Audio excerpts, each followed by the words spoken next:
សំឡេងតន្ត្រីបែបងងមុខកន្ទ្រះអារម្មណ៍អូខេ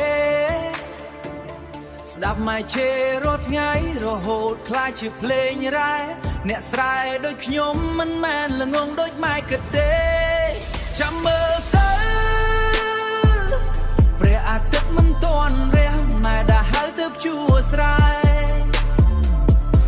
គាត់ថាល្ងងឯនេះកាលណាទៅចេះជួយម៉ែ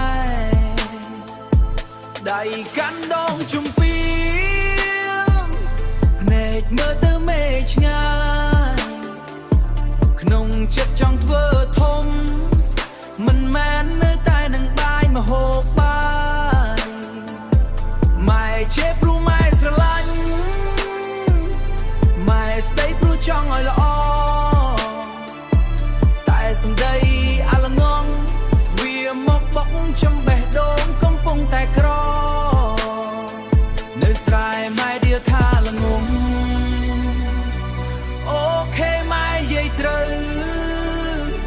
ព្រោះខ្ញុំមិនទាន់ស្គាល់ផ្លូវ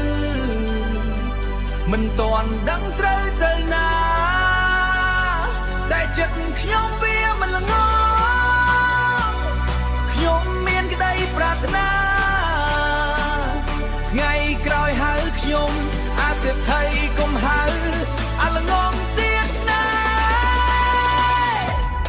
ជីក្របីម៉ែតែចិត្តចង់ជិះឡានទំនើបដេកលើចំបើងតែយល់សពឃើញជីវិតងើបអ្នកភូមិគេសើចគេថាល្ងងនេះចេះយល់សពចាំមើលចូ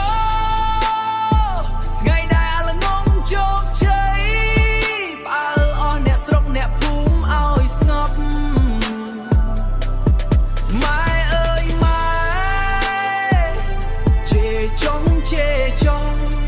កូនមិនខឹងទេពាក្យល្ងងរបស់ម៉ែជាកម្លាំងចិត្តឲ្យកូនមាសមេល្ងងអ្នកស្រែមករកលុយនៅភ្នំពេញមិនយូរទេម៉ែចាំទទួលកូនផងសំឡេងតន្ត្រីរលត់ទៅ